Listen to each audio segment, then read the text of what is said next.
Dito na si Sir.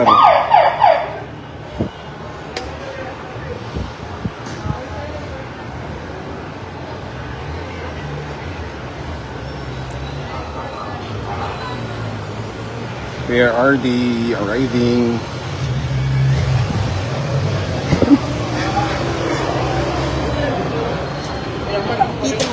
As in, grabe.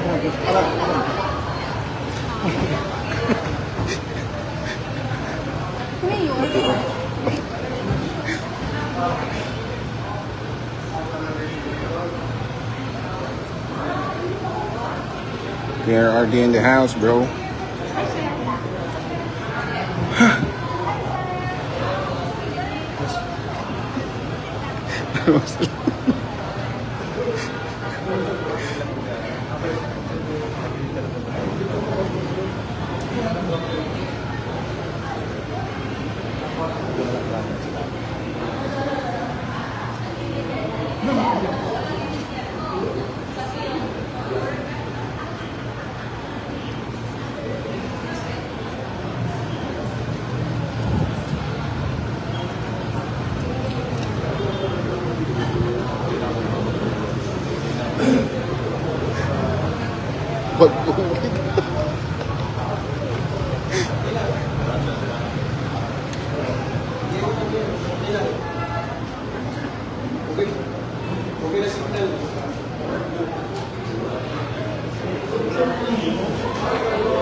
Okay lamang.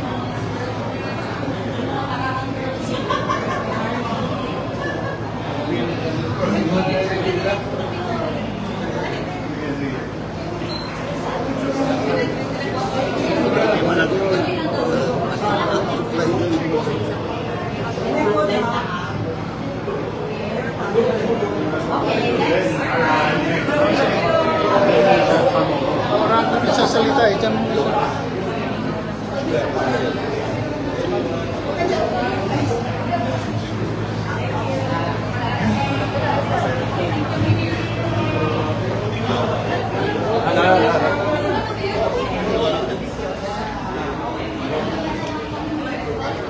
Wala pa yun.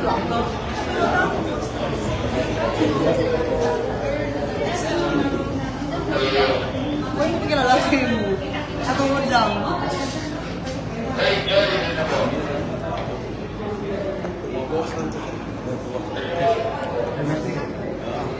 Bye, balik kami maya. Konting live lang muna.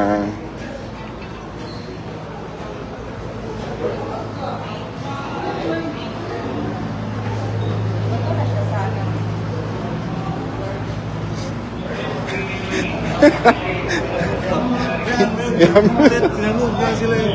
Bakit meron?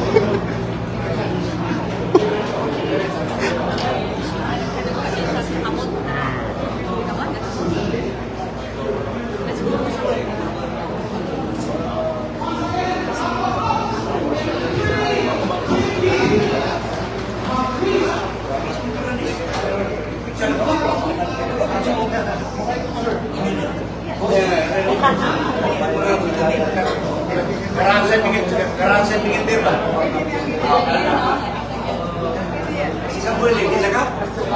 Balik nga kami dito tayo sa event ngayon eh. Sa PDP. Laban.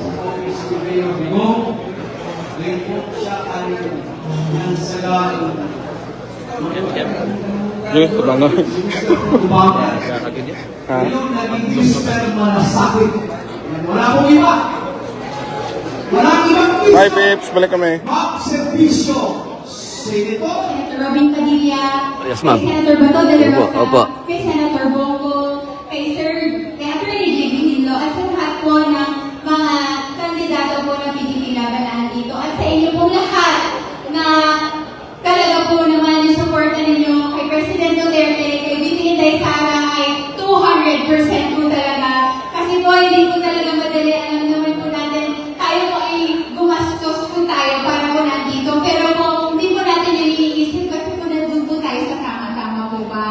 Tama. Kaya naman po natin ang Tama. ating mga sarili. Dahil po, nandito po tayo dahil mahal po natin ang ating bayan. Amin. Opo. Mabuhay. Opo, opo. Si Congressman Dante Marcoleta po ay hindi po makakarating, pero po meron po siyang video na prepare po para sa inyo lahat. Gusto niyo po kayong makasama at makita. Kaso lang po, meron na po kaming engagement, kaya po pinadala niyo po ako dito ngayon. Si Congressman Dante Marcoleta po ay nagpapasalamat sa mga Duterte supporters sa lahat po nang naniniwala at nagmamahal kay President Duterte. Dahil po nanindigan po siya sa Congress. At dahil po doon, kasi po marami po ang bumawatikos kay VP Inday Sara, pero siya lang po ang kaisa-isang nanindigan po sa Kongreso para po sa tama. At dahil po doon, yung mga Duterte supporters ay minahal po tayo, inadapt po tayo. Maraming salamat po. Iba po magmahal ang mga Duterte supporters. Grabe po kayo. Kaya po natutuwa po talaga siya sa kabutihan po ng inyong puso. At talaga po naman, kapag ilalagay po natin siya sa Senado, aasahan niyo po yan. Kahit siya lang po ang lalaban, hindi po siya matatakot kasi po ang pinaniniwalaan niya po. Kung ano po yung tama, doon po talaga tayo. At kung ano po yung ikabubuti ng bayan po natin. Kahit na po mawalan na po kami ng 5 committees at mawalan na po kami ng budget, talikuran na po kami ng lahat, hindi po kami natatakot kasi po pinaglalaban po namin ang tama. So, salamat po sa pag-imbita po sa amin. Again po, Congressman Rodante Marcoleta, our future Senator Rodante Marcoleta. The members and officers of PDP Laban, Attorney Aimee Torrefranca Neri, we're supposed to have this national campaign coordination meeting in Davao. I'm sorry that I will be unable to attend your meeting. I wish I could have attended this meeting, but it conflicted with our previous engagement that will take place also tomorrow. We're scheduled to go to Mindoro Occidental and Mindoro Oriental. This has been scheduled quite some time, and we cannot adjust this particular sortie in these two provinces in Mindoro. Anyway, I wish that your meeting will be productive and meaningful, and all the purposes set out in your meeting should be achieved for the betterment of PDP in particular and for the country in general. Thank you very much for the invitation. I'm so sorry that I cannot be with you, but I wish you good luck and meaningful meeting.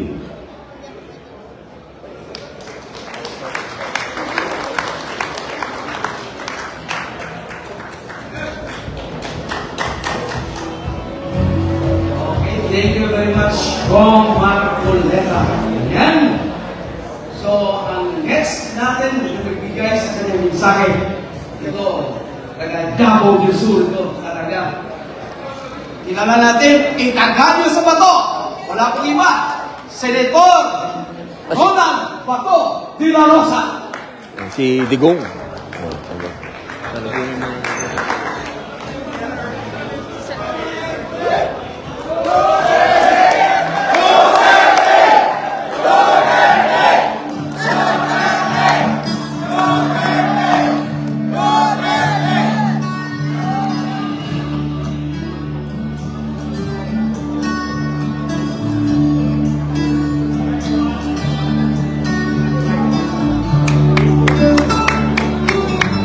Mga kababayan, ang pambansang ama, ang Bisaya, Pambansang Amahan, President Rodrigo Roa Duterte.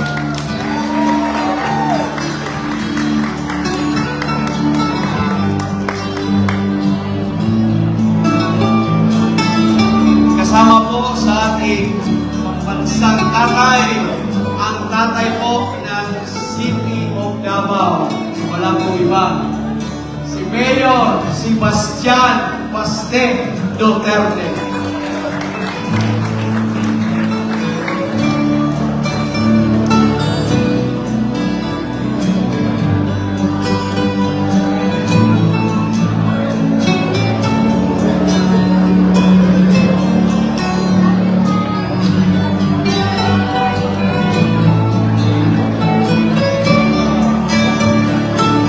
May we request everybody, please up to your respective seats. Balik po tayo, anyway mamaya. We have the photo opportunity with Mayor Paste and President Rodrigo Duterte.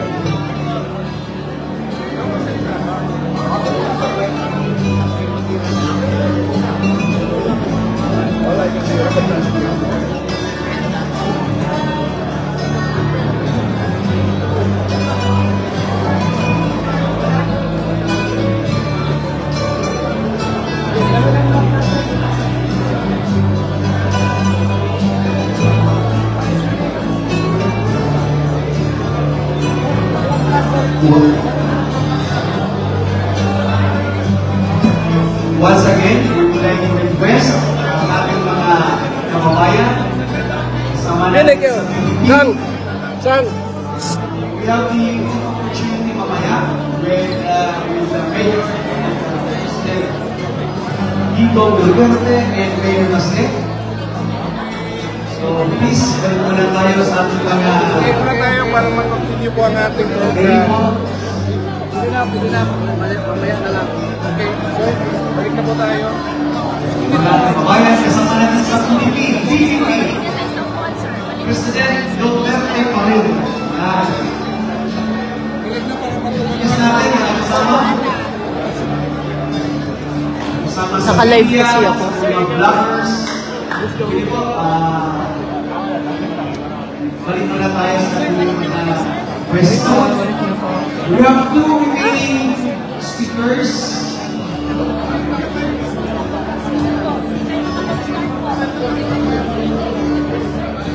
Alam mo si Leo.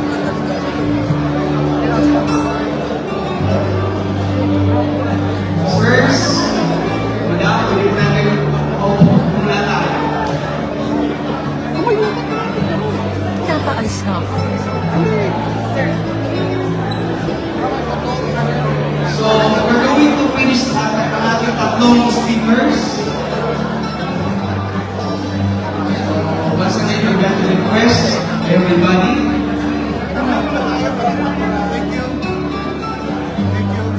Settle down, please. Settle seats. Para tatapusin natin yung ating mga mensahe from our candidates. Okay? Okay na po tayo? Try natin. Mabuhay! Mabuhay PDP! Mabuhay! Bumbate! Bumbate! Ayan. Thank you very much for your cooperation. Paupo lang, mama. Naman. Okay. So let us continue. Ang susunod na magbigay ng talumpati po ang ating senador ng Davao del Sur. Itagan niyo sa bato, Senator Ronald Bato Villahosa.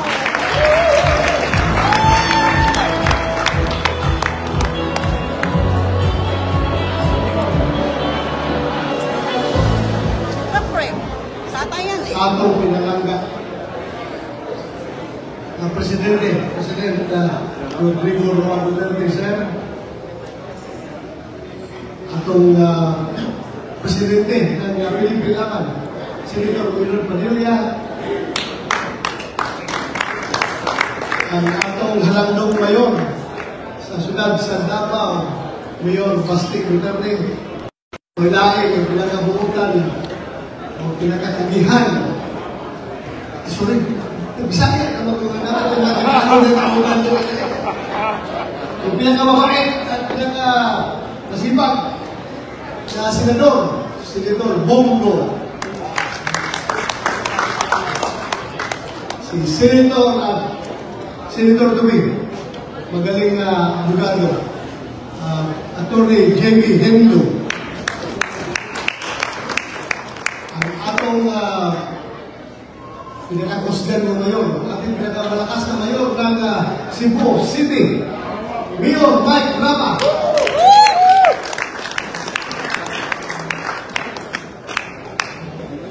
Uban po, kasama natin ngayon yung mga dating kabinete. Ang kasama natin ngayon, Kuya Ipi sa akin, ang tanga niya makalimutan ko siya. Ang ating kaibigan, pinakamagaling na aktor, wala na akong iba pang nakita ng pinakamagaling na aktor at sa totoong buhay, napakagaling na tao. Napaka-down to earth, kahit nag-ano siya kasi well-known, pero kababa pa rin yan. Philip Salvador.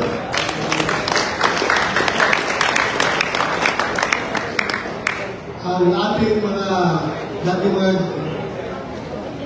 kabinete ni President Duterte, si Secretary Bimon Bilyo,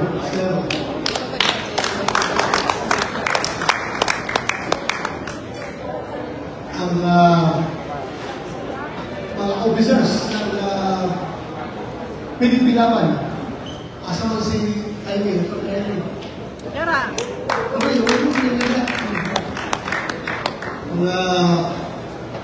The people behind this activity and masyadong concerned sa future ng ating partido.